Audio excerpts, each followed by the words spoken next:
السلام عليكم ورحمة الله وبركاته. الحمد لله رب العالمين، الصلاة والسلام على أشرف الأنبياء والمرسلين محمد وعلى آله وصحبه أجمعين، أما بعد، فأعوذ بالله من الشيطان الرجيم. بسم الله الرحمن الرحيم. ونريد أن نمن على الذين استضعفوا في الأرض ونجعلهم أئمة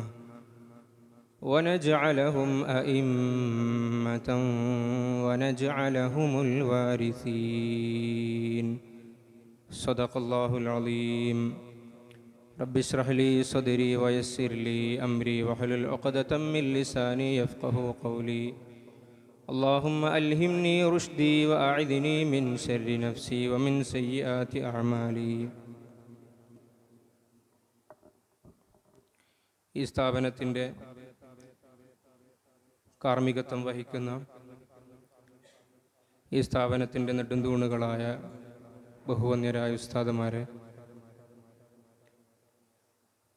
ഈ സ്ഥാപനത്തിൻ്റെ ജീവനാഡികളായ എൻ്റെ പ്രിയങ്കരരായ മുതഅല്ലിം സുഹൃത്തുക്കളെ, എൻ്റെ വ്യക്തിപരമായ പേരിലും ഈ സ്ഥാപനത്തിൻ്റെ പേരിലും നിങ്ങൾക്കേവർക്കും ഈ രാജ്യത്തിൻ്റെ 78ാമത് സ്വാതന്ത്ര്യദിന ആശംസകൾ നേരുന്നു. അല്ലാഹു തആല ഖിയാമത്ത് നാൾ വരെ ഈ രാജ്യത്തിനെ അതിൻ്റെ എല്ലാ നന്മകളോടുകൂടി നിലനിർത്തുമാറാകട്ടെ. നമ്മൾ അതിൻ്റെ ഭാഗവാക്കാക്കുകയും ചെയ്യുമാറാകട്ടെ.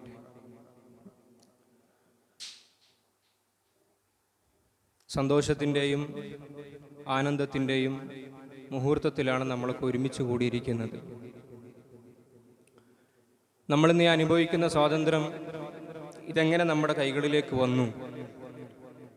ഇന്ന് രാവിലെ മുതൽ നമ്മളിങ്ങനെ കേൾക്കുന്നുണ്ട്, ഇന്ത്യൻ മുസ്ലിമീങ്ങൾ, വിശിഷ്യ പണ്ഡിതന്മാർ, ഇവരൊക്കെ രക്തം നൽകിയിട്ടാണ് നമുക്ക് ഈ സ്വാതന്ത്ര്യം കിട്ടിയത്.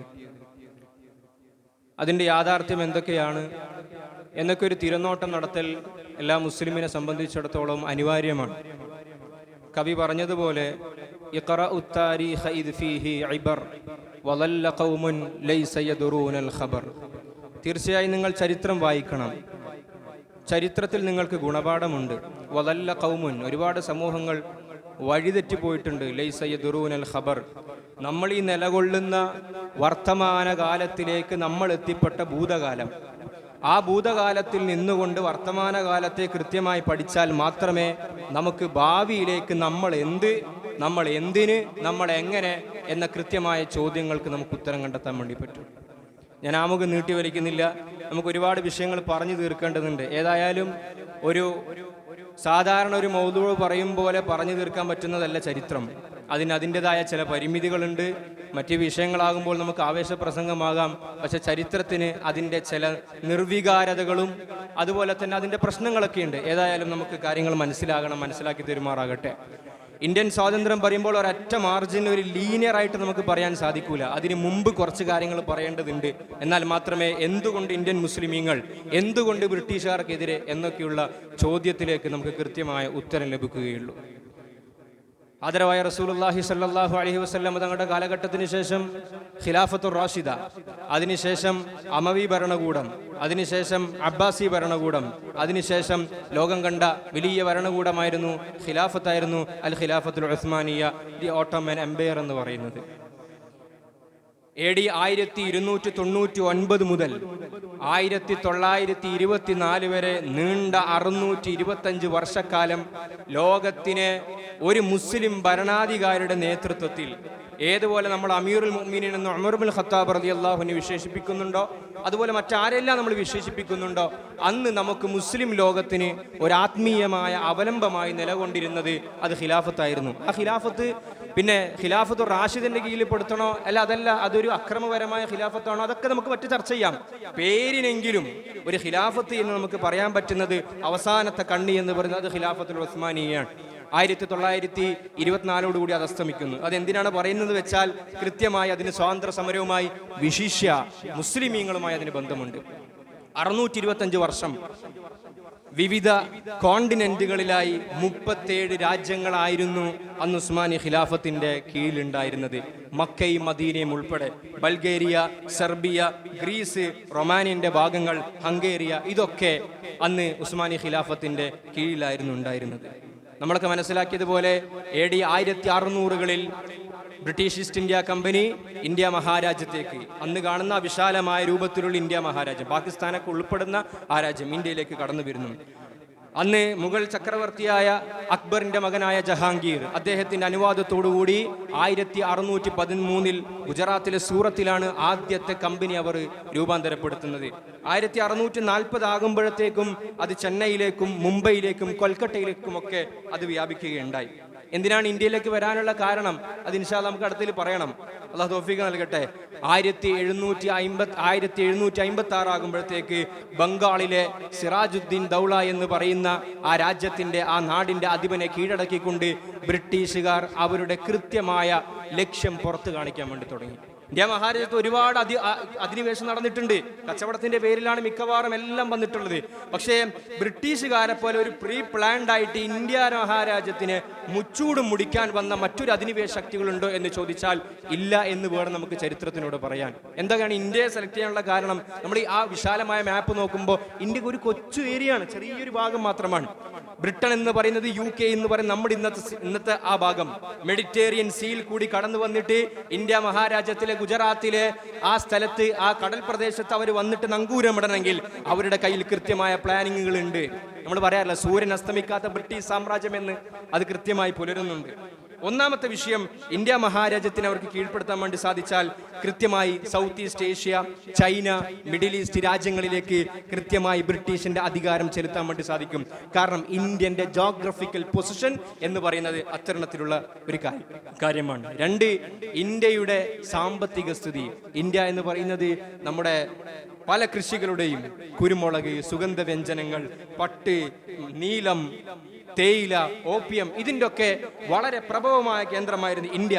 അപ്പൊ ഇന്ത്യ കിട്ടിയാൽ ഇതൊക്കെ അവർക്ക് സ്വായത്തമാക്കാൻ വേണ്ടി പറ്റും. മറ്റൊന്ന്, ബ്രിട്ടീഷുകാർ വരുമ്പോൾ തന്നെ ഇന്ത്യ മഹാരാജ്യത്തിന് അവർക്ക് മിഡിൽ ഈസ്റ്റുമായിട്ടും ആഫ്രിക്കയുമായിട്ടും സൗത്ത് ഈസ്റ്റ് ഏഷ്യയുമായിട്ടും ഒരു കച്ചവട ലിങ്ക് നെറ്റ്വർക്ക് പ്രവർത്തിച്ചു കൊണ്ടിരിക്കുന്നുണ്ട്. അപ്പൊ കൃത്യമായി ബ്രിട്ടീഷ് ഇന്ത്യയെ പിടിച്ചെടുത്താൽ ഈ നെറ്റ്വർക്ക് ലിങ്കുകൾ ഒന്നുകൂടി ബ്രിട്ടീഷിന് നിലനിർത്താനും പറ്റും. മറ്റൊന്ന്, നമ്മളൊക്കെ മനസ്സിലാക്കിയതുപോലെ ക്രിസ്ത്യാനിറ്റിയെ സംബന്ധിച്ചിടത്തോളം നമ്മളൊക്കെ ദഅവത്ത് എന്ന് പറയും പോലെ അവരുടെ ഏറ്റവും മുഖ്യമായ അജണ്ടയാണ് മിഷനറി പ്രവർത്തനം. തങ്ങൾ ചെല്ലുന്ന രാജ്യങ്ങളിൽ തങ്ങളുടെ മതത്തെ ഉണ്ടാക്കാനും അതിനെ പരിപോഷിപ്പിക്കുക എന്ന ലക്ഷ്യത്തിൽ ക്രിസ്ത്യാനിറ്റിയെ ഇന്ത്യയിലേക്ക് കൂട്ടമായി ഹോൾസെയിലായി ഇമ്പോർട്ട് ചെയ്യുക എന്നുള്ളതും ക്രിസ്ത്യാനിറ്റിയുടെ ഭാഗമായി അന്നത്തെ ബ്രിട്ടീഷ് രാജാക്കന്മാരുടെ താല്പര്യമായിരുന്നു. മറ്റൊന്ന്, നമുക്കറിയാലോ ലോകരാജ്യങ്ങൾ 3 രീതിയിലാണ്. ഒന്ന് developed nation, developing nation, under development nation. ഈ 3 ഗണത്തിലാണ്. ഇന്ത്യ മഹാരാജ്യത്തെ സംബന്ധിച്ചിടത്തോളം വികസിച്ചു കൊണ്ടിരിക്കുന്ന രാജ്യമായിരുന്നു, ഡെവലപ്പിംഗ് നേഷൻ ആയിരുന്നു.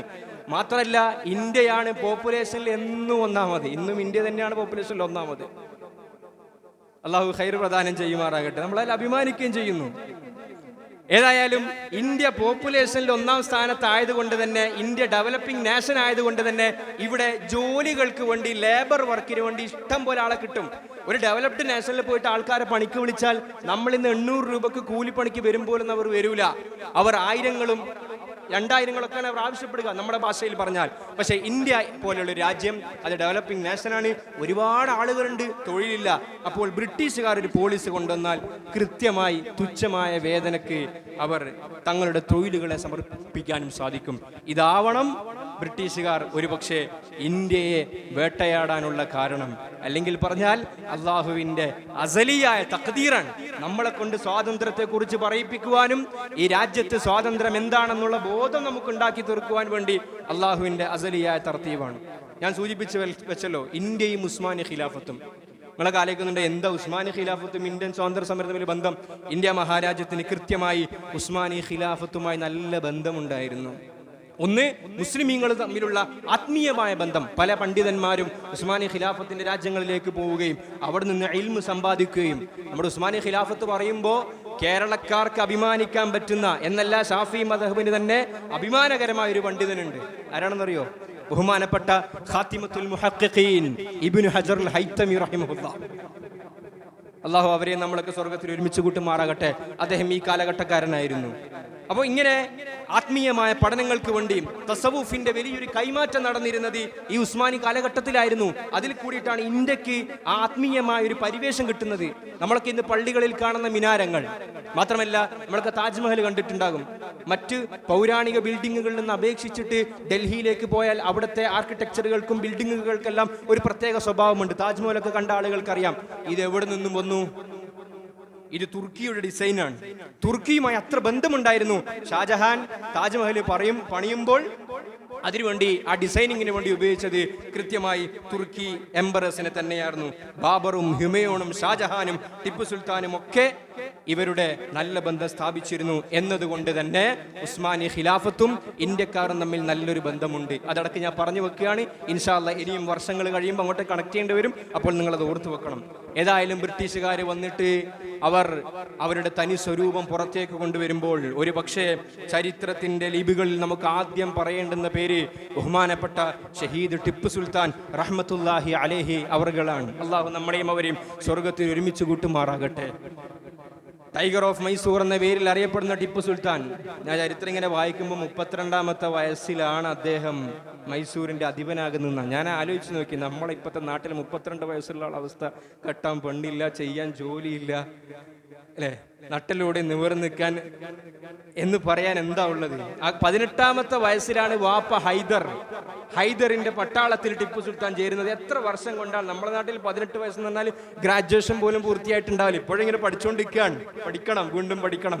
അതല്ല ഞാൻ പറയുന്നത്. 32 വയസ്സാകുമ്പോഴത്തേക്കും മൈസൂരിന്റെ അധികാരത്തിന്റെ കസേരയിലേക്ക് ഷഹീദ് ടിപ്പു സുൽത്താൻ റഹിമഹുല്ല കയ്യാളിയിട്ട് ബ്രിട്ടീഷുകാർക്കെതിരെ 4 യുദ്ധങ്ങൾ നടത്തുകയുണ്ടായി. ആംഗ്ലോ മൈസൂർ വാർ 4 APJ അബ്ദുൽ കലാം പറയുന്നുണ്ട്, മിസൈൽ ടെക്നോളജി ആദ്യമായി ISR ഒക്കെ ഉപയോഗിക്കുന്നതിന് മുമ്പ് ആ ഇന്ത്യന്റെ പരിമിതമായ കൈകളിൽ വെച്ച് ഉപയോഗിച്ചത് ബഹുമാനപ്പെട്ട ഷഹീദ് ടിപ്പു സുൽത്താൻ റഹ്മത്തുള്ളാഹി അലൈഹി അവറുകളാണ്. ആദ്യമായി ബ്രിട്ടീഷുകാർക്കെതിരെ ഉയർന്നു വന്ന ശബ്ദം. ആ ഷഹീദ് ടിപ്പു സുൽത്താനിനെ ചതിയിൽ കൂടി തകർത്തു കഴിഞ്ഞപ്പോൾ ബ്രിട്ടീഷുകാരെ പറഞ്ഞ വാചകം നമുക്കറിയാം, അബി ഹിന്ദുസ്ഥാൻ ഹമാര ഹോ ഗയ, ഇന്ത്യ നമ്മുടേതായി കഴിഞ്ഞു. കാരണം അവരുടെ മുമ്പിലുള്ള ഏറ്റവും പ്രകടമായ ശത്രു അത് ടിപ്പു സുൽത്താനായിരുന്നു. വർഷങ്ങൾ ഇങ്ങനെ കഴിയുമ്പോൾ AD 1803 ആവുകയാണ്. AD 1803 ആകുമ്പോൾ ആ കാലം കണ്ട ഏറ്റവും വലിയ മഹാനായിരുന്നു ഷാ അബ്ദുൽ അസീസ് ദഹ്ലവി റഹിമഹുല്ല. നമ്മൾ മനസ്സിലാക്കേണ്ട, സത്യത്തിൽ നമ്മൾ സ്വാതന്ത്ര്യ സമരമൊക്കെ പറയുമ്പോൾ, ഇന്ത്യൻ രാഷ്ട്രീയം പറയുമ്പോൾ, പൊളിറ്റിക്സ് പറയുമ്പോൾ, മുസ്ലിമീങ്ങളെ സംബന്ധിച്ചിടത്തോളം നമ്മൾ അനുഭവിക്കുന്ന ഏറ്റവും വലിയ പ്രശ്നം എന്ന് പറയുന്നത്, നമുക്കൊരു കാര്യത്തിലേക്ക് ഇടപെടണമെങ്കിൽ ഒരുപാട് ലെയറുകൾ നമുക്ക് കാണണം.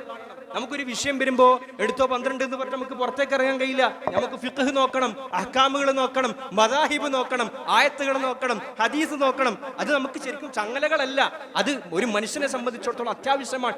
ഇതൊക്കെ കൃത്യമായി അറിഞ്ഞാൽ മാത്രമേ ഏത് വിഷയത്തിലും സധൈര്യം മുന്നോട്ടേക്ക് വരാൻ വേണ്ടി സാധിക്കുകയുള്ളൂ. 1600കളിൽ വരുന്നു, 200 വർഷം കഴിയുന്നു, മനുഷ്യരിങ്ങനെ സ്തബ്ധിച്ച് നിൽക്കുകയാണ്. ഒരു രാഷ്ട്രീയമായ മുന്നേറ്റം വന്നിട്ടില്ല.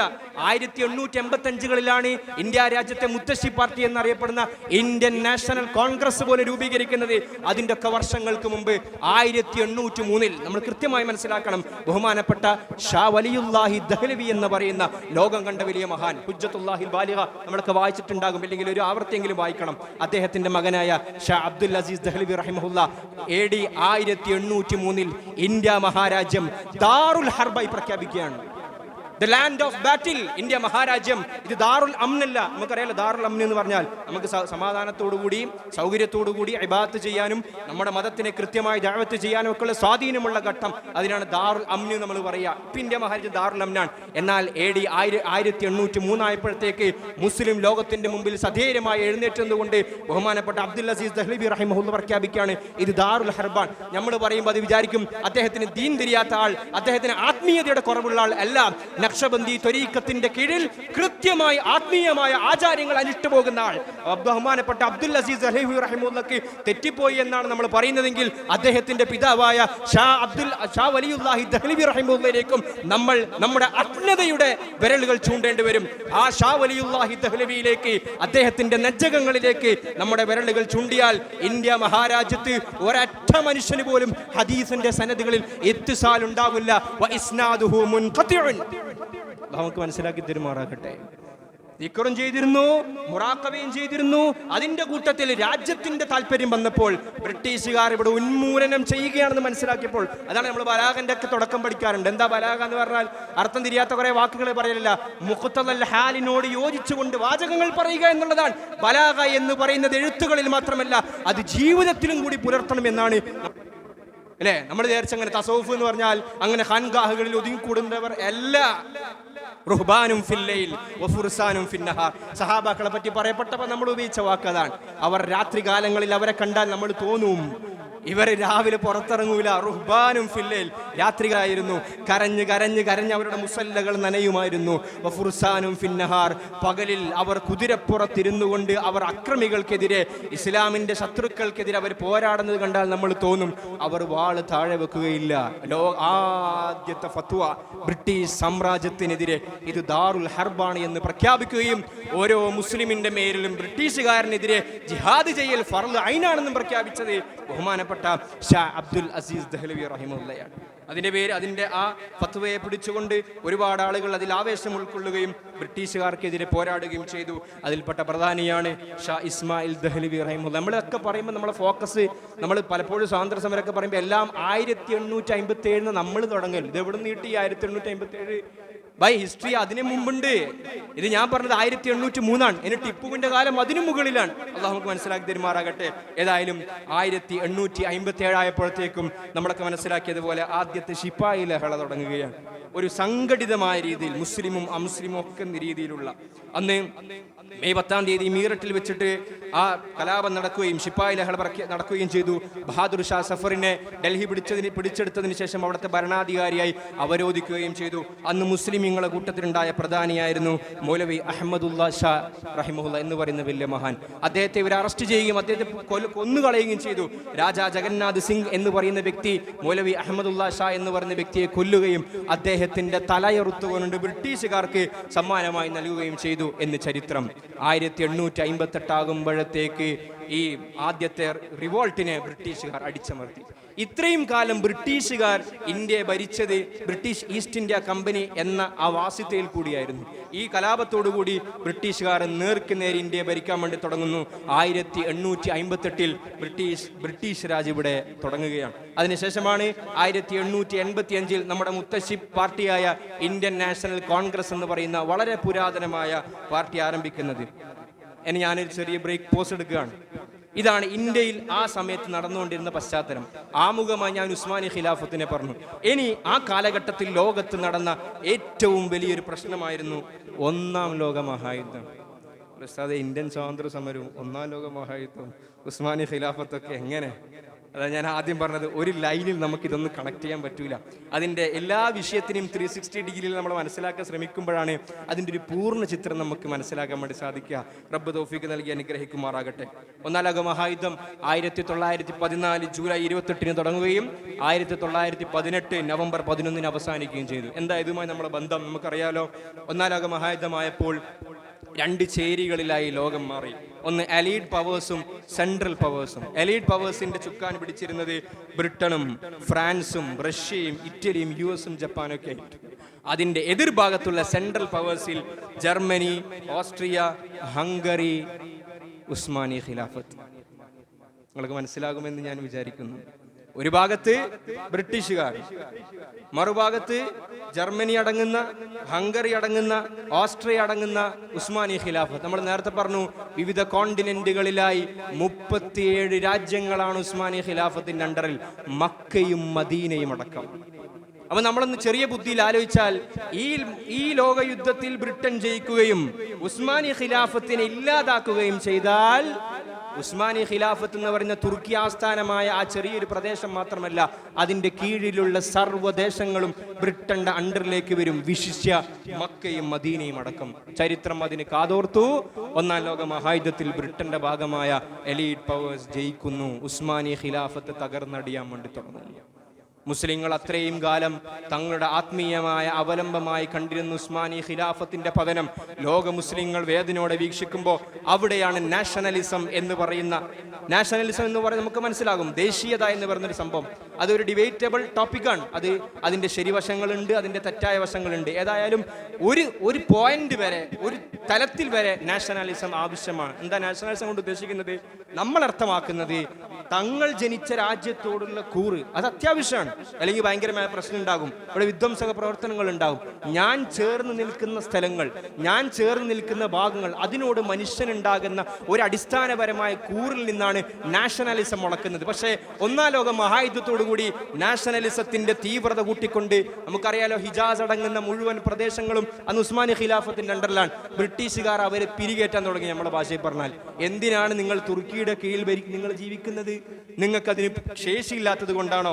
നിങ്ങൾ നട്ടലോടുകൂടി നിൽക്കണം, നിങ്ങൾ തുർക്കികളിൽ നിന്ന് മോചിതരാകണം, നിങ്ങൾക്ക് സ്വയം ഭരിക്കാനുള്ള ഒരു ആഗ്രഹമില്ലേ എന്നൊക്കെ പറഞ്ഞിട്ട്, നമ്മുടെ ഭാഷയിൽ പറഞ്ഞാൽ ചെമ്മരിയാടുകളെ തമ്മിലടിപ്പിച്ചിട്ട് ചെന്നായ ചോര കുടിക്കാനുള്ള പരിപാടിയായിരുന്നു. പക്ഷേ കാലഘട്ടത്തിന്റെ ഒരു അശ്രദ്ധ എന്ന് പറഞ്ഞാൽ അന്ന് മുസ്ലിം ലോകത്തിനത് മനസ്സിലാകാതെ പോവുകയും ഉസ്മാനി ഖിലാഫത്തിന്റെ ശേഷിച്ച അവകാശികൾക്കെതിരെയും 1916 മുതൽ 1918 വരെയുള്ള അറേബ്യൻ റിവോൾട്ടിൽ കൂടി ശേഷിച്ച ഭാഗത്തിനെയും കൂടി നശിപ്പിക്കുകയാണ്. യുദ്ധം ചെയ്തു, കംപ്ലീറ്റ് പോയി. മക്കയും മദീനയും അടക്കം ഉസ്മാനി ഖിലാഫത്തിൽ നിന്നും പുറത്തേക്ക് വരികയാണ്. നമ്മൾ ആലോചിക്കണം, ഇവിടെ ബ്രിട്ടീഷുകാരുമായി കാലഘട്ടം കണ്ട ഏറ്റവും അവിശുദ്ധമായ കൂട്ടുകെട്ട്. നമുക്ക് വേദന ഉണ്ട് ഈ ചരിത്രങ്ങളൊക്കെ പറയുമ്പോൾ. ചരിത്രം സാധാരണ പറയാറുണ്ട്, history is not it was but it is. ചരിത്രം എന്ന് പറഞ്ഞാൽ സാധാരണ നമ്മൾ കാനാന്ന് പറയാം, അതായിരുന്നു എന്നല്ല, അതങ്ങനെയാണ്, നമുക്കിനെ തിരുത്താൻ വേണ്ടി സാധിക്കൂല. പക്ഷെ ചരിത്രത്തിൽ നമുക്ക് പാഠമുണ്ട്. ഭൂതകാലത്തിലെ പാഠങ്ങളിൽ വർത്തമാനകാലം ഉൾക്കൊണ്ടാൽ മാത്രമേ ഭാവി പ്രശോഭിതമാക്കാൻ പറ്റും എന്ന ബോധ്യം നമുക്കുണ്ടാകണം. ആ കാലഘട്ടത്തിൽ മുസ്ലിം ലോകം, ഞാൻ അതിന്റെ മൂവ്മെന്റിന്റെ പേരോ പ്രത്യശാസ്ത്രങ്ങളുടെ പേരോ ഒന്നും ഞാൻ പറയുന്നില്ല, മുഹമ്മദ് ബിൻ അബ്ദുൽ വഹാബിൽ നിന്ന് രൂപം കൊണ്ട ഒരു ഐഡിയോളജി, ആ ഐഡിയോളജിയിൽ നിന്ന് രൂപം കൊണ്ട് ബ്രിട്ടീഷുകാരോട് അവിശുദ്ധ കൂട്ടുകെട്ടുണ്ടാക്കിയിട്ട് ഉസ്മാനി ഖിലാഫത്തിനെ തകർക്കുന്നതിന്റെ പിന്നിൽ ഏറ്റവും വലിയ പങ്ക് വഹിച്ചത് മുസ്ലിങ്ങളാണെന്ന് പറയുമ്പോൾ നമുക്ക് വേദനിക്കാതെ വേറെ നിവൃത്തിയില്ല. തുർക്കി ഖിലാഫത്തിന്റെ പട്ടാളക്കാരെ ഹിജാസിന്റെ മണ്ണിലിട്ടിട്ട് കൊല്ലുന്നുണ്ട് ബ്രിട്ടീഷുകാർ.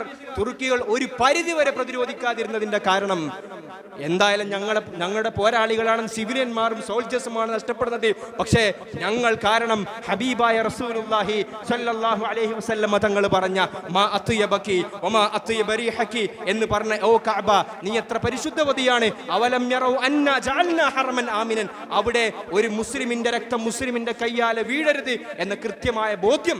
ഉസ്മാനി ഖിലാഫത്തിൽ ആഭ്യന്തര സംഘർഷങ്ങളും പ്രശ്നങ്ങളും അഴിമതിയൊക്കെ ഉണ്ടായിട്ടുണ്ട്, അത് ചരിത്രത്തിന്റെ ഭാഗമാണ്. അതവിടെ വെച്ചാലും മുസ്ലിമീങ്ങൾക്ക് അത് വലിയ നഷ്ടമായിരുന്നു. അന്ന് അതിനെ നേതൃത്വം നൽകിയത് ബ്രിട്ടീഷുകാരുടെ ഭാഗത്തു നിന്നും ടി ലോറൻസ് എന്ന് പറയുന്ന കൃത്യമായ ബ്രിട്ടീഷ് നേതാവായിരുന്നു. ഈ ഉസ്മാനി ഖിലാഫത്ത് തകരുന്നു. അന്ന് ഉസ്മാനി ഖിലാഫത്തിന്റെ കീഴിലായിരുന്ന പലസ്തീൻ, നമ്മൾ ഇന്നും അനുഭവിക്കുന്ന വേദന, അള്ളാഹു നമ്മുടെ വേദനകൾ മാറ്റി തെരുമാറാകട്ടെ, നമ്മുടെ മുറിവുകൾ അള്ളാഹു ഉണക്കി തെരുമാറാകട്ടെ. പലസ്തീൻ, ട്രാൻസ് ജോർദാൻ, ഇറാഖ്, ഇതൊക്കെ ബ്രിട്ടീഷുകാർ ബർത്ത്ഡേന്റെ അന്ന് കേക്ക് മുറിച്ച് വിതരണം ചെയ്യുന്നത് പോലെ ഉസ്മാനി ഖിലാഫത്തിന് തുണ്ടം തുണ്ടമായി വിഭജിച്ചിട്ട് അവർ വീതിച്ചെടുക്കുകയാണ്. 1923 തുർക്കിഷ് നാഷണലിസം അതിന്റെ ഉഗ്രരൂപം പ്രാപിച്ചു. മുസ്തഫ കമാൽ തുർക്ക് കൃത്യമായി തുർക്കിയെ ഒരു റിപ്പബ്ലിക് കൺട്രിയായി പ്രഖ്യാപിച്ചു. ഇവിടെയാണ് മുസ്ലിമീങ്ങളുടെ ഉള്ളിൽ അന്ന് മുതലേ ഷാ അബ്ദുൽ അസീസ് ദഹ്ലവി റഹിമഹുള്ളാഹിന്റെ ഫത്വയും അതിനോടനുബന്ധിച്ചുള്ള ചെറിയ ചെറിയ സംഘടനകളൊക്കെ നടക്കുമ്പോഴും മുസ്ലിമീങ്ങളുടെ ഉള്ളിൽ ഇത് കൃത്യമായൊരു ശരിയാണോ? അവർ ഏതായാലും ഭരിക്കല്ലേ. നമ്മുടെ ചരിത്രം നോക്കിയാൽ നമ്മളെ ഭരിച്ചവരൊന്നും നമ്മളെ നാട്ടുകാരല്ലല്ലോ, മുഗളന്മാർ നമ്മളെ ആളുകളല്ല, അതിനുമുമ്പ് വന്ന ആളുകളും കൃത്യമായി നമ്മുടെ നാട്ടുകാരല്ല. അതിന്റെ പേരിലൊക്കെയുള്ള ഒരു പരസ്പര ധാരണ ഉണ്ടായിരുന്നു. പക്ഷേ ഖിലാഫത്തും കൂടി മുസ്ലിമീങ്ങളെ കയ്യിൽ നഷ്ടപ്പെടുത്തിയപ്പോൾ അതിന്റെ കാരണക്കാരൻ ഞങ്ങളുടെ നാട്ടിൽ ഞങ്ങൾ ജോലി ചെയ്യുന്ന ബ്രിട്ടീഷ് തമ്പ്രാക്കന്മാരാണെന്ന് മനസ്സിലാക്കിയപ്പോൾ 1919 കൃത്യമായി ഖിലാഫത്ത് പ്രസ്ഥാനം ഉടലെടുക്കുകയാണ്. അതാണ് ചരിത്രത്തിന്റെ ഡൈവേർട്ടിംഗ് പോയിന്റ്, ടേണിംഗ് പോയിന്റ്. അതായിരുന്നു 1919 ഖിലാഫത്ത് മൂവ്മെന്റ്. ബഹുമാനപ്പെട്ട മൗലാന മുഹമ്മദ് അലി ജൗഹർ, ബഹുമാനപ്പെട്ട മുഹമ്മാന ഷൗക്കത്ത് അലി, ഹക്കീം അജ്മൽ ഖാൻ, അബുൽ കലാം ആസാദ്, ഇവരുടെയൊക്കെ നേതൃത്വത്തിൽ ഉസ്മാനി ഖിലാഫത്ത് തകർന്നതിന്റെ പ്രതിഷേധം എന്നോണം ബ്രിട്ടീഷുകാർക്കെതിരെ ഇവിടെ ഒരു മൂവ്മെന്റ് തുടങ്ങുകയാണ്, ഖിലാഫത്ത് മൂവ്മെന്റ്. എന്താ അവർ മുന്നോട്ട് വെച്ച ആശയം? നിങ്ങൾ ആ രാജ്യങ്ങൾ തിരിച്ചു കൊടുക്കണം, ആ ഖിലാഫത്തിനെ ഞങ്ങൾ തകർക്കാൻ ഞങ്ങൾ സമ്മതിക്കൂല, ഞങ്ങളുടെ രാജ്യമാണ്. ചരിത്രം പറയുമ്പോൾ എല്ലാം പറഞ്ഞു പോകണമല്ലോ. ഈ ഖിലാഫത്ത് മൂവ്മെന്റിനും എഅ്തിറാദ് ഉണ്ടായിക്കൊണ്ടുള്ള പല ആളുകളും ചരിത്രത്തിൽ നമുക്ക് കാണാൻ വേണ്ടി സാധിക്കും. പിന്നെ ചരിത്രത്തിൽ ഇജ്തിഹാദ് ഇല്ലാത്തതുകൊണ്ട് നമുക്ക് പ്രശ്നമില്ല, ചരിത്രം അങ്ങനെ പറഞ്ഞു പോകാന്നേ ഉള്ളൂ. അന്ന് അവർക്ക് തോന്നിയ പല കാര്യങ്ങൾ, അതിൽ ശരികൾ ഉണ്ടാകാം, തെറ്റുകൾ ഉണ്ടാകാം. പക്ഷേ ചില ഇജ്തിഹാദിലെ പിഴവ് കാലഘട്ടം തെറ്റാൻ തെളിയിക്കും. അങ്ങനെയുണ്ട് ചില കാര്യങ്ങൾ. സാധാരണ നമ്മൾ പറയില്ല നമ്മൾ സാധാരണ പറയാറുള്ളത് ഒരു മുജ്തഹിദ് ഗവേഷണം ചെയ്യുകയും അത് അള്ളാഹുമായി ബന്ധപ്പെട്ട കാര്യത്തിലാണ്. പക്ഷെ ഒരു മുജ്തഹിദിന്റെ ഗവേഷണം, ഞാൻ ഫിഖ്ഹി ഇഅ്തിബാറിലല്ലാട്ടോ പറയുന്നത്, സാധാരണ സാമൂഹ്യപരമായ വിഷയത്തിൽ ഒരു ഗവേഷണം ചെയ്യുമ്പോൾ നമ്മളൊരു തീരുമാനമെടുക്കുമ്പോൾ ആ തീരുമാനം തെറ്റായിരുന്നോ അല്ലേ എന്ന് കാലഘട്ടം നമ്മളെ കൊണ്ട് തെളിയിക്കും. നമുക്കറിയാം, നമ്മളൊക്കെ കേട്ട് പരിചയപ്പെട്ട ഒരു പേരാണ് അഹമ്മദ് റസാ ഖാൻ ബറേൽവി എന്ന് പറയുന്ന വ്യക്തി. അദ്ദേഹം നമ്മൾ ദൈവബന്ധി ഐഡിയോളജിയൊക്കെ തമ്മിൽ വലിയ ആശയവ്യത്യാസങ്ങളുണ്ടെങ്കിലും അദ്ദേഹം ബ്രിട്ടീഷിനെ സപ്പോർട്ട് ചെയ്യുന്ന നിലപാടാണ് സ്വീകരിച്ചത്. അദ്ദേഹത്തിന്റെ ആറ്റിറ്റ്യൂഡ്, അദ്ദേഹം പറഞ്ഞത് നമ്മൾ നിലവിൽ ഒരു ഭരണകൂടം ഉണ്ടാകുമ്പോൾ അതിനെതിരെ പ്രതിഷേധിക്കാൻ വേണ്ടി പാടില്ല, നമ്മൾ ഭരിക്കുക, നമ്മൾ ഇത്ആഅത്ത് ചെയ്യാൻ. നബിതങ്ങൾ ഹജ്ജാജിന്റെ ഒക്കെ സംഭവങ്ങൾ വെച്ചിട്ട് അദ്ദേഹം ഇജ്തിഹാദ് ചെയ്യുന്നുണ്ടായിരുന്നു. കൂടുതൽ ഒരു സൂഫി തലത്തിലേക്കായിരുന്നു അദ്ദേഹത്തിന് ചിന്ത. ബഹുമാനപ്പെട്ട അഷ്റഫ് അലി താനി റഹിമഹുല്ലാഹ് വലിയ ദൈവന്തി പണ്ഡിതനാണ്. അദ്ദേഹം സ്വാതന്ത്ര്യ സമരത്തിനോടൊക്കെ അനുകൂലമായിരുന്നെങ്കിലും ഖിലാഫത്ത് പ്രസ്ഥാനത്തിനോട് ചില വിയോജിപ്പുകൾ ഉണ്ടായിരുന്നു. നമ്മളിത് പറയുന്നത് എന്തിനാണെന്നറിയോ? നമ്മൾ ഒറ്റ ലൈനിൽ മാത്രം കാര്യങ്ങൾ മനസ്സിലാക്കിയാൽ ഈ പറയപ്പെട്ട ഡാറ്റ, ഹിസ്റ്റോറിക്കൽ ഡാറ്റ എത്ര മൂടി വെച്ചാൽ പുറത്തേക്ക് ചാടും. ഇതൊരു പക്ഷേ മറ്റുള്ളവരുടെ നാവുകളിൽ നമ്മളിത് കേൾക്കുമ്പോൾ അതെന്താ അങ്ങനെ ഉണ്ടോ എന്ന ഒരു സംശയവും പ്രശ്നമൊക്കെ ഉണ്ടാകാൻ സാധ്യതയുണ്ട്. അതുകൊണ്ട് ചരിത്രം പഠിക്കുമ്പോൾ രണ്ട് ഭാഗങ്ങൾ മനസ്സിലാക്കിയാൽ കുറച്ചും കൂടി നമുക്ക് ധാരണ ലഭിക്കും. അള്ളാഹു മനസ്സിലാക്കി തരുമാറാകട്ടെ. സർ സയ്യിദ് അഹമ്മദ് ഖാനൊക്കെ അതിനെതിരായിരുന്നു. ഏതായാലും ഖിലാഫത്ത് പ്രസ്ഥാനം അതിൻ്റെ നാൾ വഴികൾ താണ്ടിക്കൊണ്ടിരിക്കുമ്പോഴാണ് മുസ്ലിം ലോകത്തിൻ്റെ അഭിമാനമായ, പ്രത്യേകിച്ച് ഇന്ത്യ മഹാരാജ്യത്തിൻ്റെ അഭിമാനമായ ബഹുമാനപ്പെട്ട ഉലമാ ദൈവബന്ദ് ദാറുൽ ദൈവബന്ദ് സ്ഥാപിക്കുന്നത്. AD 1866 അള്ളാഹു ആ മഹത്തുക്കളെ നമ്മളൊക്കെ സ്വർഗത്തിൽ ഒരുമിച്ച് കൂട്ടുമാറാകട്ടെ. ചെറിയൊരു മരത്തിന്റെ ചുവട്ടിൽ വെച്ച് തുടങ്ങിയ ഖാസിം നാനൂത്തവി റഹിമഹുല്ലാഹ് തുടങ്ങി വെച്ച ആ പ്രസ്ഥാനം 1866 ദാറുൽ ദൈവബന്ദ് ഒഫീഷ്യലി സ്ഥാപിക്കപ്പെടുന്നതെങ്കിലും അതിനു മുമ്പ് നടന്ന 1857 റിവോൾട്ടിലും ദൈവബന്ദി ഉലമാ പങ്കെടുത്തിട്ടുണ്ട് എന്നതിന്റെ രേഖകൾ നമുക്ക് കാണാൻ വേണ്ടി സാധിക്കും. ദാറുൽ ദൈവബന്ദിന്റെ ചരിത്രം പരിശോധിക്കുമ്പോൾ അവിടെ നമുക്ക് കാണാൻ പറ്റുന്ന വലിയൊരു മൂവ്മെന്റ് ആയിരുന്നു തഹരീക്ക് റഷ്മെ റുമാൽ, സിൽക്കൻ ലെറ്റർ മൂവ്മെന്റ് എന്ന് പറയുന്ന 1919 മുതൽ 1920 വരെയുള്ള പ്രവർത്തനം. എന്താ തഹരീക്ക് റഷ്മെ റുമാൽ എന്ന് പറഞ്ഞാൽ? അന്ന് ഇന്ത്യ മഹാരാജ്യത്തുള്ള ബ്രിട്ടീഷുകാരെ തുരത്താൻ വേണ്ടിയിട്ട് ഉസ്മാനി ഖിലാഫത്തിലെ രാജാക്കന്മാരോടും അഫ്ഗാനിസ്ഥാനിലെ രാജാക്കന്മാരോടും ജർമ്മൻ രാജാക്കന്മാർക്കൊക്കെ ഇവർ കത്തുകൾ എഴുതുകയും കത്തുകളിൽ കൂടിയിട്ടാണ് സഹായങ്ങൾ തേടിയിരുന്നത്. ഈ കത്തെങ്ങനെ എഴുതിയത്? ഒരു സിൽക്കിന്റെ, പട്ടിന്റെ തുണിയിൽ ഇവരിങ്ങനെ എഴുതുമായിരുന്നു, പല രീതിയിൽ ബ്രിട്ടീഷുകാർക്ക് മനസ്സിലാകാതിരിക്കാൻ.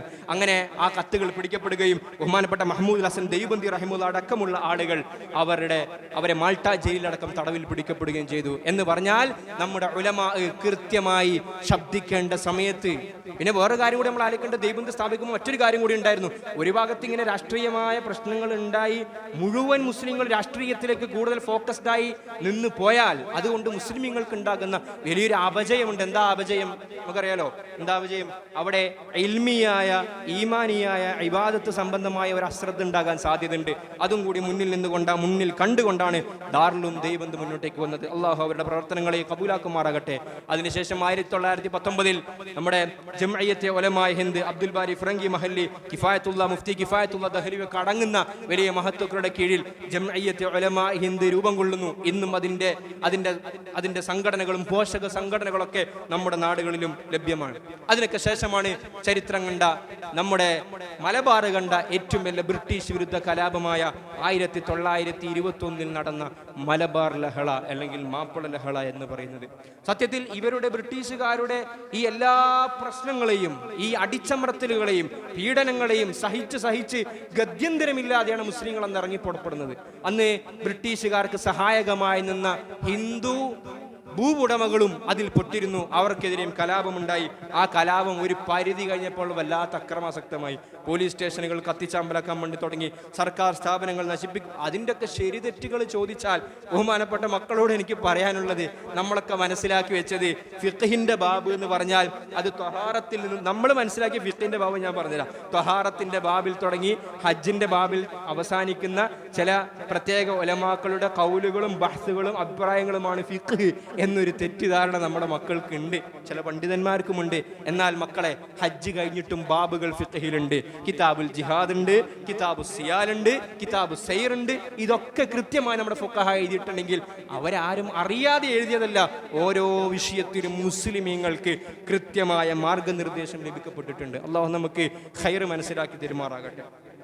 വാര്യംകുന്നത്ത് കുഞ്ഞഹമ്മദ് ഹാജിയും അതുപോലെ ആലി മുസ്ലിയാറും സീദിക്കോയ തങ്ങളുമൊക്കെ നേതൃത്വത്തിൽ അന്ന് ഖിലാഫത്ത് പ്രസ്ഥാനത്തിൽ ഈ മാപ്പിള ലഹളക്കെതിരെ പോരടിക്കേണ്ട ഖിലാഫത്ത് പ്രസ്ഥാനം സഹകരിച്ചു. പക്ഷേ ഈ അക്രമങ്ങളൊക്കെ ഉണ്ടായപ്പോൾ നമ്മുടെ മഹാത്മാഗാന്ധിജി അടങ്ങുന്ന ഈ ഖിലാഫത്ത് പ്രസ്ഥാനം ഉണ്ടായപ്പോൾ ഗാന്ധിജി കൃത്യമായി ഖിലാഫത്ത് മൂവ്മെന്റിന് സപ്പോർട്ട് ചെയ്യുന്നുണ്ട്.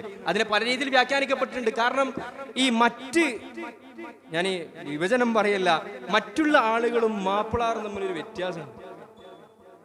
എന്താ വ്യത്യാസം? എല്ലാവരും ഉറങ്ങുന്നുണ്ടല്ലേ? ചരിത്രമല്ലേ? നമ്മളൊക്കെ സ്കൂളിൽ പഠിക്കുമ്പോൾ ഏറ്റവും കൂടുതൽ ഉറങ്ങിയത് ഹിസ്റ്ററി പീരീഡാ. അപ്പൊ ഇനിയിപ്പോൾ ഉറങ്ങിയിട്ടില്ലെങ്കിൽ ശരിയാവും. എന്താ നമ്മളും മറ്റുള്ളവരും തമ്മിലുള്ളൊരു വ്യത്യാസം? എന്താ വ്യത്യാസം? സാധാരണ പറയും നമ്മളെ ചോരക്ക് ലേശം തിളപ്പ് കൂടുതലാന്ന് പറയും. ആരെ ചോരക്ക്? മുസ്ലിമീങ്ങൾക്ക്. മിനൽ മുഅ്മിനീന റിജാലുൻ സദഖൂ മാ ആഹദുല്ലാഹ അലൈഹി ഫമിൻഹും മൻ ഖളാ നഹ്ബഹു വമിൻഹും മൻ യൻതദിർ അബിൽ മൗതി തുഖവ്വിഫുനി. അല്ലേ? മരണത്തെ ആഗ്രഹിക്കുന്നവരും ഷഹാദത്തിനെ ആഗ്രഹിക്കുന്നവരാണ് മുസ്ലിമീങ്ങൾ. ഞങ്ങൾ ജീവിക്കാൻ വേണ്ടി ജീവിക്കുന്നവരല്ല, ഞങ്ങൾ മരിക്കാൻ വേണ്ടി ജീവിക്കുന്നവരാണ്. മരണത്തോടുകൂടി തീരുന്നതല്ല ഞങ്ങളുടെ ജീവിതം, മരണത്തിന് ശേഷം തുടങ്ങുന്നതാണ് ഞങ്ങളുടെ ജീവിതം എന്ന് ജനിച്ച അന്ന് മുതൽ, കാത് മുളച്ചത് മുതൽ, വിവേകം ഉദിച്ചത് മുതൽ കേൾക്കുന്നവരാണ് നമ്മൾ. അതുകൊണ്ട് നമ്മളെ സംബന്ധിച്ചിടത്തോളം, മറ്റുള്ളവരെ സംബന്ധിച്ചിടത്തോളം അങ്ങനെ ഞാൻ പോരടിച്ച് ഞാൻ മരിച്ചാൽ കൂടി വന്ന എന്താ കിട്ടുക? നമ്മളെ പറ്റി എല്ലാ ആഗസ്റ്റ് 5 നമ്മളെ പേരിങ്ങനെ പട്ടികയിൽ ഉണ്ടാകും, നമ്മുടെ കുടുംബത്തിൽ ചിലപ്പോൾ പെൻഷൻ കിട്ടും എന്ന ചിന്തകളൊക്കെ ആയിരിക്കാം. എന്നാൽ ഒരു മുസ്ലിമിനെ സംബന്ധിച്ചിടത്തോളം മൻ ഖുതില ദൂന മാലിഹി ഫഹുവ ഷഹീദ് വമൻ ഖുതില ദൂന അഹ്ലിഹി ഫഹുവ ഷഹീദ്. എൻ്റെ കുടുംബത്തെ കാക്കുന്നതിന് വേണ്ടി, എൻ്റെ കുടുംബത്തിനെതിരെ അക്രമം ഉണ്ടാകുമ്പോൾ അതിനെ ചെറുത്തു നിൽക്കുകയും ആ ഭാഗത്തുകൂടി ഞാൻ വധിക്കപ്പെട്ടാൽ ഞാൻ ഷഹീദാനെന്ന് മുഹമ്മദുർ റസൂലുള്ളാഹി സ്വല്ലല്ലാഹു അലൈഹി വസല്ലം. വമൻ ഖുതില ദൂന മാലിഹി ഫഹുവ ഷഹീദ്. എൻ്റെ സമ്പത്ത് അപഹരിക്കാൻ വേണ്ടി വരുമ്പോൾ, അല്ലേ, ഇന്നൽ അർള ലില്ലാ, ഭൂമി അല്ലാഹുവിൻ്റെതാണ്. അപ്പൊ ആർക്കും എന്തും ചെയ്യാൻ അല്ല. ഒരു രാജ്യത്ത്, ഒരു നാട്ടിൽ ജീവിക്കുമ്പോൾ അവിടെ ജനിച്ചവരാരാണോ, അതുമായി ബന്ധപ്പെടുന്നവരാരാണോ, ആ ആൾക്കാർക്കാണ് അതിന്റെ അവകാശം. ഫിഖ് കൃത്യമായി പറഞ്ഞിട്ടുണ്ട്. ഒരു മവാത്തായ സ്ഥലം, ഒരു തരിശുഭൂമി, ആ ഭൂമി ആർക്കാ അവിടെ അവകാശപ്പെട്ടത്? ആദ്യം അവിടെ വരുന്നതാരാണോ അവിടെ ഒരു കൊടി കുത്തിയോനിക്ക് ആ ഭൂമി അവകാശപ്പെട്ടത്. അതാണ് നമ്മുടെ ഇസ്ലാമിന്റെ പോളിസി. ആ പോളിസി വെച്ച് നോക്കുമ്പോൾ ഇന്ത്യയിൽ ജനിച്ച പാവപ്പെട്ടവൻ, ആ കർഷകൻ, അവൻ്റെതാണ് ഇന്ത്യ രാജ്യം, അവൻ്റെതാണ് ആ ഭൂമി. ആ ഭൂമി നിങ്ങൾ കച്ചവടം നടത്തിക്കോ, നിങ്ങൾ ഷെയർ വിട്ടോ, നമ്മൾ ലാഭം തരാം. പക്ഷെ അതിന്റെ അപ്പുറത്തേക്ക് ഈ രാജ്യത്തിനെ ഭരിക്കാനും ഞങ്ങളെ ഇല്ലായ്മ ചെയ്യാനാണ് വരുന്നതെങ്കിൽ ഞങ്ങൾക്ക് ബാബു തഹാറത്തും അറിയാം, ബാബു സ്വലാത്തും അറിയാം, ബാബു സിയാലും അറിയാം, ബാബുൽ ജിഹാദും അറിയാം. അല്ലാഹു മനസ്സിലാക്കി തരുമാറാകട്ടെ. അങ്ങനെ ഇത് കൃത്യമായി ഗാന്ധിജിക്ക് മനസ്സിലായിട്ടുണ്ട്. നമ്മൾ സിദ്ദീഖ് സർ നേരത്തെ പറഞ്ഞതുപോലെ അതിൽ എന്നെക്കാൾ ഈ വിഷയം സംസാരിക്കാൻ കെൽപ്പും അവഗാഹമൊക്കെ ഉള്ള ആൾ സിദ്ദീഖ് സാറാണ്. അല്ലാഹു അദ്ദേഹത്തിന് ദീർഘായുസ്സാഫിയത്ത് കൊടുക്കുമാറാകട്ടെ. ഗാന്ധിജിക്ക് ഇത് കൃത്യമായി അറിയാം. കന്യാകുമാരി മുതൽ കശ്മീർ വരെ നടക്കുന്ന ആ യാത്രയിൽ വെച്ചിട്ട് ഇന്ത്യ രാജ്യത്തെ മതങ്ങളുടെ പൾസ് കൃത്യമായി അറിഞ്ഞിട്ടുണ്ട് മഹാത്മാഗാന്ധി.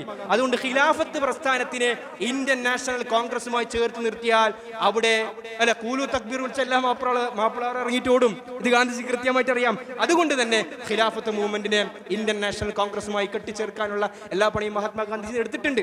അതിന്റെ രാഷ്ട്രീയ ഫലങ്ങളും അനന്തരഫലങ്ങളൊക്കെ മറ്റൊരു ചർച്ച. ഏതായാലും ഈ കലാപത്തോടുകൂടി ഗാന്ധിജി ഇതുമായി പിരിയുകയാണ്. നമ്മൾ നേരത്തെ പറഞ്ഞതുപോലെ 1924 മുസ്തഫ കമാൽ തുർക്ക് എന്ന് പറയുന്ന വ്യക്തി തുർക്കി ഭരണകൂടം പിടിച്ചെടുത്ത് റിപ്പബ്ലിക്കായി പ്രഖ്യാപിച്ചതോടുകൂടി ഉസ്മാനി ഖിലാഫത്ത് എന്ന് പറയുന്ന സ്വപ്നം മുസ്ലിമീങ്ങളിൽ നിന്ന് മായുകയും ഖിലാഫത്ത് പ്രസ്ഥാനം എന്നേക്കുമായി അസ്തമിക്കുകയും ചെയ്തു. ഇനി ആവശ്യമില്ല, ഖിലാഫത്തിൽ പൂർണ്ണമായി ഇല്ലാതെ ഇനി അങ്ങനെ ഒരു പ്രവർത്തനത്തിന് ആവശ്യമില്ലാത്തതിന്റെ പേരിൽ 1924 ആയപ്പോഴത്തേക്ക് ഖിലാഫത്ത് പ്രസ്ഥാനം അസ്തമിക്കുന്നു. ഈ ഖിലാഫത്ത് പ്രസ്ഥാനം അസ്തമിച്ചപ്പോൾ അതിന്റെ നേതാക്കളായിരുന്ന പല ആളുകളും ഇന്ത്യൻ നാഷണൽ കോൺഗ്രസിലേക്ക് പോകുന്നു. ചില ആളുകൾ അതിൽ നിന്ന് വിട്ടുനിന്നിട്ടുണ്ട്. ഈ മലബാർ ലഹള പറയുമ്പോൾ ഒരു കാര്യം കൂടി ഞാൻ പ്രത്യേകം പറഞ്ഞു, ചരിത്രത്തിന്റെ ഭാഗമായതുകൊണ്ട് പറയുമ്പോൾ, നമ്മൾ ഇന്ന് കാണുന്ന മുസ്ലിം സംഘടനകളുടെ ഒക്കെ അവരുടെ ഫ്രീഡം സ്ട്രഗിളുമായി ബന്ധപ്പെട്ട കോൺട്രിബ്യൂഷൻസ് എന്താണെന്ന് നോക്കുമ്പോൾ നമ്മുടെ ബഹുമാനപ്പെട്ട സമസ്ത കേരള ജംഇയ്യത്തുൽ ഉലമയുടെ പല പണ്ഡിതന്മാരും അന്ന് മലബാർ കലാപത്തിനെതിരെയും ബ്രിട്ടീഷ് സമരത്തിനും എതിരായിരുന്നു. അതാ ഞാൻ നേരത്തെ പറഞ്ഞതുപോലെ ചരിത്രമാണ്. ഹിസ്റ്ററി എന്ന് പറഞ്ഞാൽ ഇറ്റ് വാസ് അല്ല, അത് ഇറ്റ് ഈസ് ആണ്. അത് അങ്ങനെ, അത് എന്തുകൊണ്ടും ചോദിച്ചാൽ അത് കഴിഞ്ഞു പോയി നമുക്ക് തിരുത്താൻ സാധിക്കൂല. അവരന്ന് മുന്നോട്ട് വെച്ച ആശയം എന്ന് പറയുന്നത്, അവർ പറഞ്ഞൊരു കാര്യമുണ്ട്, ഇപ്പോൾ നമ്മളെ ഭരിച്ചുകൊണ്ടിരിക്കുന്നത് നസാറാക്കളാണ്. ബ്രിട്ടൻ ഗവൺമെന്റ് എന്ന് പറഞ്ഞാൽ ക്രിസ്ത്യാനികളാണ്. ശരി തെറ്റുകൾ ഞാൻ നിങ്ങൾക്ക് കൊടുക്കുന്നു, ചർച്ചകൾക്ക് ഇവിടെ ഇഷ്ടം പോലെ മുഫ്തിമാരുണ്ടല്ലോ, അവർക്ക് ചർച്ച ചെയ്യട്ടെ. അവർ പറഞ്ഞ കാര്യം, നമ്മൾ ഇപ്പോൾ ഭരിച്ചുകൊണ്ടിരിക്കുന്നത് ഒരു ക്രിസ്ത്യൻ ഗവൺമെന്റാണ്. ഈ ബ്രിട്ടൻ ഗവൺമെന്റിനെ നമ്മൾ തകർക്കുകയും നമ്മളൊരു ഇൻഡിപെൻഡന്റ് ആയി നേഷനായി മാറുകയും ചെയ്താൽ കൃത്യമായി നമ്മൾ ഇനി ഭരിക്കാൻ വേണ്ടി പോകുന്നത് പച്ചയായ ശിർക്കിന്റെ ഗവൺമെന്റാണ്. അവരൊന്ന് മുന്നോട്ട് ഓതി വെച്ച ആയത്ത്, ലതജിദന്ന അശദ്ദന്നാസി അദാവതൻ ലില്ലദീന ആമനുൽ യഹൂദ വല്ലദീന അശ്റകൂ. മുഅ്മിനീങ്ങളെ, നിങ്ങളോട് ഏറ്റവും ശത്രുതയുള്ളവർ ഒന്ന് ജൂതന്മാരാണ്, രണ്ട് അഹ്ലു ശിർക്കിന്റെ ആളുകളാണ്. വലതജിദന്ന അഖറബഹും മവദ്ദതൻ ലില്ലദീന ആമനുൽ ലദീന ഖാലൂ ഇന്നാ നസാറാ. അഹ്ലു ശിർക്കിനേക്കാൾ ഭേദം അഹ്ലുൽ കിതാബിലെ ഈസാ നബിയുടെ വക്താക്കളായ നസാറാക്കളാണ് എന്ന് അന്ന് കേരളത്തിൽ ജീവിച്ചിരുന്ന ആ സംഘവുമായി ബന്ധപ്പെട്ട ഉലമാക്കൾ അവർ തീരുമാനം കാണുകയും അവർ മലബാർ ലഹളയും മാപ്പിള ലഹളയും പിന്തുണച്ചിട്ടില്ല എന്നുള്ളതാണ് ചരിത്രത്തിന്റെ സത്യം. അതെന്തോ ആയിക്കോട്ടെ, അതിന്റെ ശരിതെറ്റും ഞാൻ നേരത്തെ പറഞ്ഞല്ലോ. ചില ഇജ്തിഹാദിന്റെ ശരികൾ കാലം തെളിയിക്കും, ചില ഇജ്തിഹാദിന്റെ തെറ്റുകളും കാലം തെളിയിക്കും. അതിൽപ്പെട്ട ഏറ്റവും വലിയൊരു അബദ്ധമായിരുന്നു ഇന്ത്യ പാകിസ്ഥാൻ വിഭജനം എന്ന് പറയുന്നത്. അന്ന് ഒരുപാട് ആളുകൾ ആവശ്യപ്പെട്ടു. ബഹുമാനപ്പെട്ട മുഫ്തി ഷഫീ സാഹിബ് റഹിമഹുല്ലാ, അഷ്റഫ് അലി താനവി റഹിമഹുല്ല ഒക്കെ ഇന്ത്യ മഹാരാജ്യത്തിന് വേറെ രാജ്യം വേണം, പാകിസ്ഥാന് വേറെ വേണമെന്ന് ആഗ്രഹിച്ച ആളുകളായിരുന്നു. അവർക്ക് അവരുടേതായ ബേസിസ് ആയിരുന്നു. പക്ഷേ 2024 നമ്മൾ എത്തി നിൽക്കുമ്പോൾ നമ്മൾ കാണുന്ന മുറിയാത്ത, ഉണങ്ങാത്ത മുറിവായി ഇന്ത്യ പാക് വിഭജനം മാറിയിട്ടുണ്ടെങ്കിൽ ആ ഇജ്തിഹാദിന്റെ ശരിതെറ്റുകൾ കാലം തെളിയിച്ചു അല്ലേ? നാലിശോക്കിൻ ആ കശ്മീർ ഡിസ്പ്യൂട്ട് എത്ര വർഷങ്ങളായി നടന്നുകൊണ്ടിരിക്കുന്നു. ഇടയ്ക്ക് ഒരു വിശകലനം ചെയ്യുമ്പോൾ ചരിത്രകാരന്മാർ പറയുകയുണ്ടായി, അഥവാ അങ്ങനെ ഒരു പാർട്ടിഷൻ നടന്നിട്ടില്ലായിരുന്നുവെങ്കിൽ. നമ്മളൊന്ന് ആലോചിക്കണം, ലോകത്തെ മിലിറ്ററി ഫോഴ്സുകളുടെ അവരുടെ സാമ്പത്തിക കോൺട്രിബ്യൂഷൻ നമ്മൾ പരിശോധിച്ചാൽ ആദ്യത്തെ 10 ലിസ്റ്റിൽ വരുന്ന ഒരു രാജ്യമാണ് പാകിസ്ഥാൻ. ഫസ്റ്റ് ഏറ്റവും പ്രധാനപ്പെട്ട 10 കൺട്രികൾ എടുത്താൽ അതിൽ മിലിറ്ററിക്ക് വേണ്ടി ഏറ്റവും കൂടുതൽ കോൺട്രിബ്യൂഷൻ കൊടുക്കുന്ന രാജ്യം പാകിസ്ഥാനാണ്. നിങ്ങളൊന്ന് ആലോചിക്കും, ഇന്ത്യ പാക് വിഭജനം നടന്നിട്ടില്ലെങ്കിൽ ഇപ്പോഴത്തെ ഇന്ത്യൻ്റെ പോപ്പുലേഷൻ പ്ലസ് ഇന്ത്യൻ മുസ്ലിം പോപ്പുലേഷൻ പ്ലസ് പാകിസ്ഥാൻ മുസ്ലിം പോപ്പുലേഷനോട് കൂട്ടിയിരുന്നെങ്കിൽ ഇന്ത്യ എന്താകുമായിരുന്നു? ആരാണ് ഈ ചതിക്ക് പിന്നിൽ നമുക്കറിയില്ല. ചരിത്രത്തിന് വിട്ടുകൊടുക്കാം. അള്ളാഹു നമുക്ക് ഖൈർ മനസ്സിലാക്കി തരുമാറാകട്ടെ. അതാ ഞാൻ നേരത്തെ പറഞ്ഞു വെച്ച പോയിന്റ്, ഇജ്തിഹാദ് ചിലത് കാലം തെളിയിക്കും. അങ്ങനെ ഈ മലബാർ ലഹളയോടുകൂടി ഖിലാഫത്ത് പ്രസ്ഥാനത്തിന്റെ അസ്തമനത്തിനോടുകൂടി അത് ഇന്ത്യൻ നാഷണൽ കോൺഗ്രസിലേക്ക് അതിന്റെ നേതാക്കന്മാരിലേക്ക് ഉണ്ടായി. തുടർന്ന് 1930-34 കാലഘട്ടങ്ങളിലാണ് ഗാന്ധിജിയുടെ നിസ്സഹകരണ പ്രസ്ഥാനം, സിവിൽ ഡിസൊബീഡിയൻസ് മൂവ്മെന്റ്, അതിലും മുസ്ലിം പണ്ഡിതന്മാരൊക്കെ അതിന് യോജിച്ച് മുന്നോട്ട് പോവുകയുണ്ടായി. 1942 ഗാന്ധിജിയുടെ നേതൃത്വത്തിൽ ക്വിറ്റ് ഇന്ത്യ മൂവ്മെന്റ്, ഇന്ത്യ വിട്ടുപോകൂ. ഒന്ന് ആലോചിച്ച് നോക്കി, ഗാന്ധിജിയും അന്നുണ്ടായ എല്ലാ സമര നായകന്മാരൊക്കെ പറഞ്ഞ, നമ്മളൊക്കെ പിടിച്ച, നമ്മളെ ഉപ്പാപ്പമാരൊക്കെ വിളിച്ചു പറഞ്ഞൊരു മുദ്രാവാക്യമായിരുന്നു ക്വിറ്റ് ഇന്ത്യ മൂവ്മെന്റ്.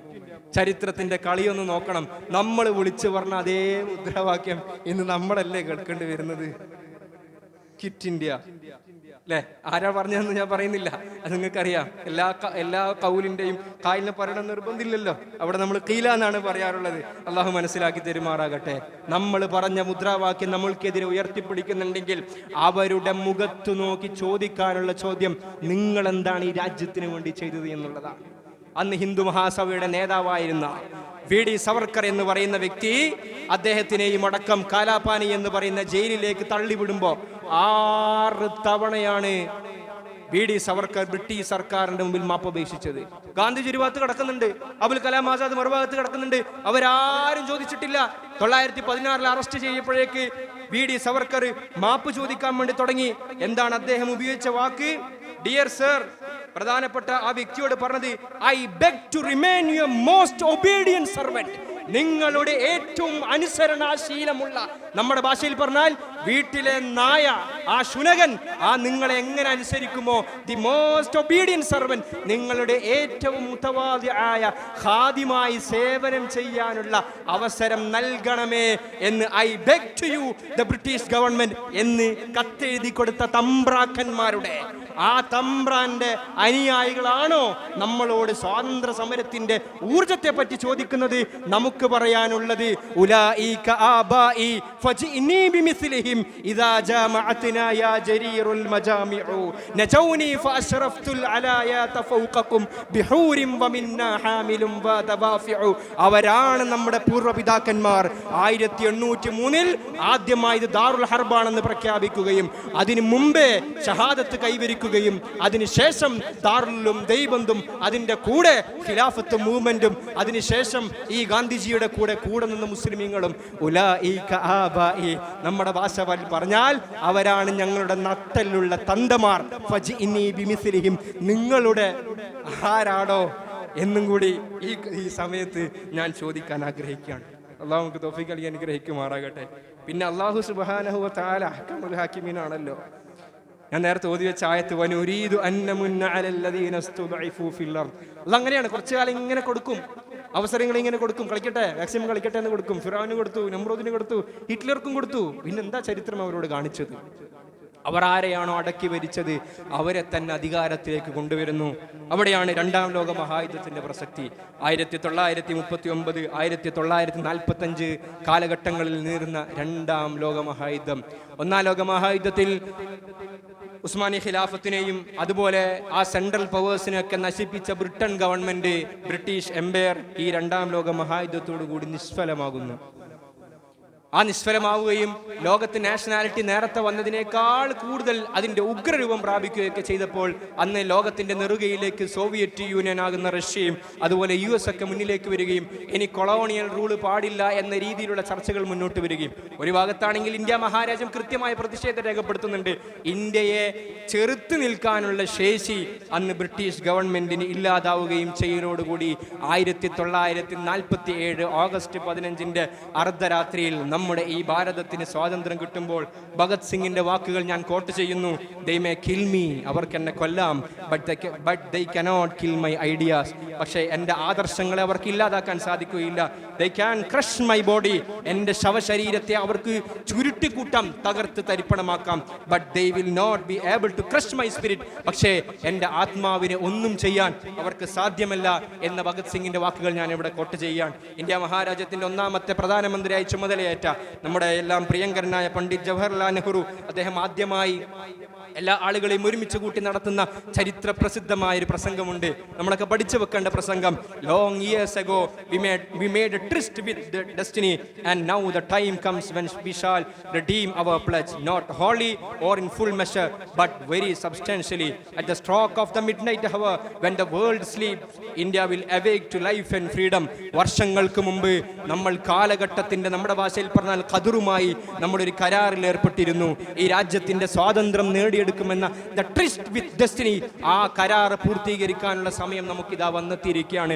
വർഷങ്ങൾ നീണ്ട പരിശ്രമത്തിന് ശേഷം at the stroke of the midnight hour, ഈ പാതിരാവ് പുലരാനെടുക്കുന്ന ഈ സമയത്ത് when the world sleeps, ലോകം മുഴുവൻ ഉറങ്ങുമ്പോൾ India will awake to life and freedom. India മഹാരാജ്യം ഈ ജീവിതത്തിന് വേണ്ടിയും സ്വാതന്ത്ര്യത്തിന് വേണ്ടിയും എഴുന്നേറ്റ് നിന്നിരിക്കുകയാണ്. A moment comes which comes but rarely in history. ചരിത്രത്തിൽ ഇങ്ങനെയുള്ള മുഹൂർത്തങ്ങൾ കടന്നു വരാൻ വളരെ കുറവാണ്.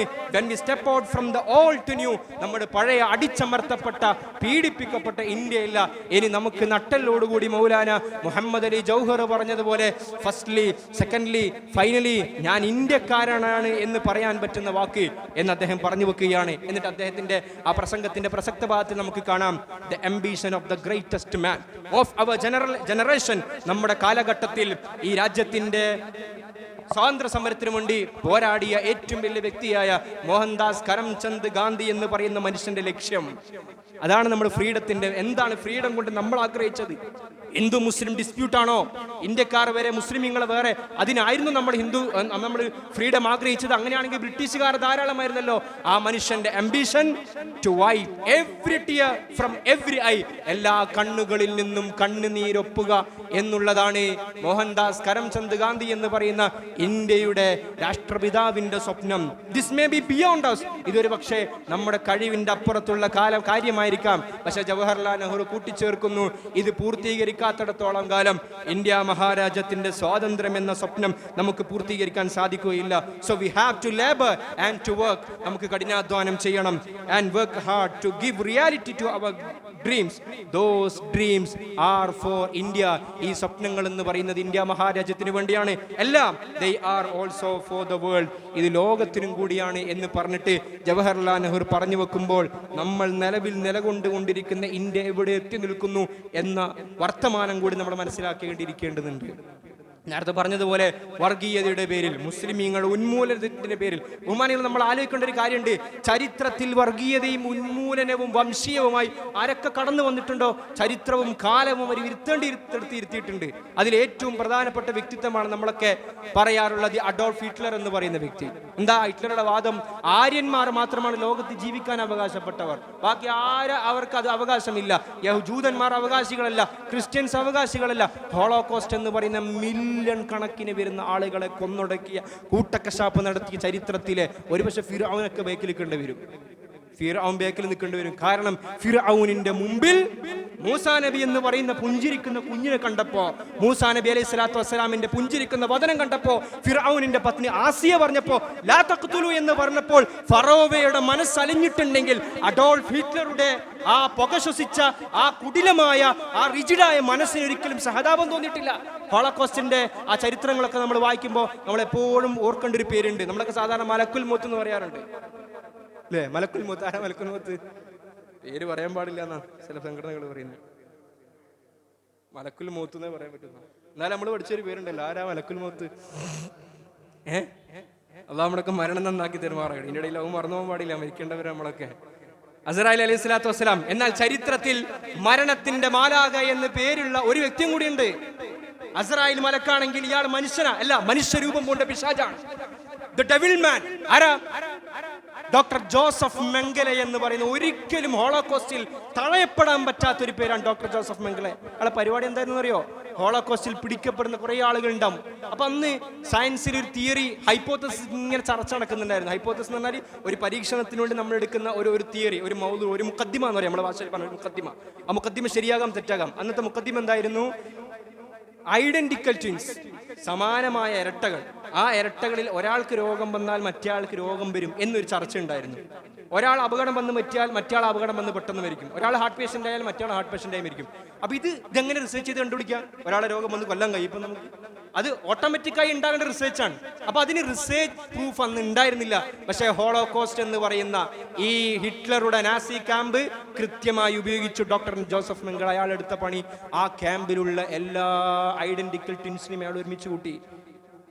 എന്താ ചെയ്യുന്ന പണി എന്ന് പറഞ്ഞാൽ, ഇരട്ടകൾ പിടിക്കും, ഒരാളുടെ ശരീരത്തിലേക്ക് വിഷം കുത്തിവെക്കും. എന്നിട്ട് ഈ ശൈത്താൻ, ഈ മലക്കുൽ മൗത്ത് നോക്കും അടുത്ത ആൾ മരിക്കുന്നുണ്ടോ എന്ന്. അവന്റെ വായിലേക്ക് വിശപ്പുക അടിച്ചു കൊടുക്കും, ഇവൻ മരിക്കുന്നുണ്ടോ നോക്കും. അങ്ങനെയാണ് ചരിത്രം അയാൾക്ക് ദ ഡെവിൾ മാൻ, മലക്കുൽ മൗത്ത്, the angel of death, doctor Joseph Mengele എന്ന് പറയുന്ന വ്യക്തി കടന്നുപോയത്. പിന്നെന്താ അവസാനം സംഭവിച്ചത്?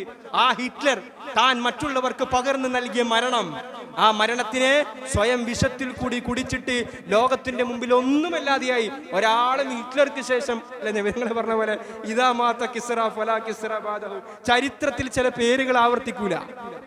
മുഹമ്മദ് എന്ന പേര് നോക്ക്, ഒരു മുഹമ്മദ് ഇല്ലാത്ത നാടുണ്ടോ? ഒരു മഹല്ലത്തിന് എത്ര മുഹമ്മദ് ഉണ്ടാവും? ഒരു ജുമാക്കുള്ള ആളുടെ മുഹമ്മദ് എന്നുള്ള പേര്. സകല മദ്രസയിലുണ്ടോ മുഹമ്മദ്മാര്? ഇവിടെയുണ്ട്, ഉസ്താദുണ്ട്, ശിഷ്യനുണ്ട്. ഇവിടെ അല്ലാഹു തൗഫീഖ് നൽകി അനുഗ്രഹിക്കുമാറാകട്ടെ. ചില പേരുകൾ അങ്ങനെയാണ്. എന്താണ്? ചരിത്രത്തിൽ അവർ സമൂഹത്തിന് കൊടുത്ത കോൺട്രിബ്യൂഷൻസ് ആണ്. എന്നാൽ ഇദാ മാത കിസ്റ ഫലാ കിസ്റ ബാദഹു പറഞ്ഞ പോലെ റാംസീസ് ചത്തതിന് ശേഷം, ഫിർഔൻ ചത്തതിന് ശേഷം പിന്നീട് ഫിർഔൻ ഉണ്ടായിട്ടില്ല. ആ പേര് ഉപയോഗിച്ചിട്ടില്ല. ഹിറ്റ്ലർ മരിച്ചതിന് ശേഷം മറ്റൊരു പേര് ഉപയോഗിച്ചിട്ടില്ല. പക്ഷേ ഹിറ്റ്ലറുടെ ബോഡിയിൽ, ഹിറ്റ്ലറുടെ സോളിനെ, ഹിറ്റ്ലറുടെ ഐഡിയോളജിയെ രൂപകൽപ്പന ചെയ്ത ചില വ്യക്തികളും ചില പ്രസ്ഥാനങ്ങളും ചില ആശയങ്ങളും ചില ആദർശങ്ങളും നമ്മുടെ നാട്ടിൽ ജീവിക്കുന്നുണ്ടെങ്കിൽ, സ്വാതന്ത്ര്യ സമരം 1947 ഓഗസ്റ്റ് 15 തീർന്നു എന്ന് നമ്മൾ കാണുന്നുണ്ടെങ്കിൽ, അത് ആ ഇന്ത്യൻ ഇൻഡിപെൻഡൻസിന്റെ 1ാം പാർട്ട് മാത്രമാണ്. ഇനി ഒരു 2ാം വേർഷന്റെ സമയം കൂടി അതിക്രമിച്ചിരിക്കുകയാണ്. ഈ രാജ്യം എല്ലാ ആളുകൾക്കും അവകാശപ്പെട്ടതാണ്. നമുക്കതാ പറയാനുള്ളത്. ഇന്ത്യൻ സ്വാതന്ത്ര്യത്തിൽ മുസ്ലിമുകൾ ഉണ്ടായിരുന്നു, ഹിന്ദുക്കൾ ഉണ്ടായിരുന്നു. ഈ ഹിന്ദുക്കളും ഹിന്ദുത്വ ഇത് രണ്ട് തമ്മിൽ വ്യത്യാസമാണ്. ഹിന്ദുത്വയായിരുന്നു സ്വാതന്ത്ര്യ സമരത്തിനെതിരെ, ഹിന്ദുക്കളെതിരായിരുന്നില്ല. ക്രിസ്ത്യാനികളുണ്ടായിരുന്നു, സിഖുകാരുണ്ടായിരുന്നു, എല്ലാ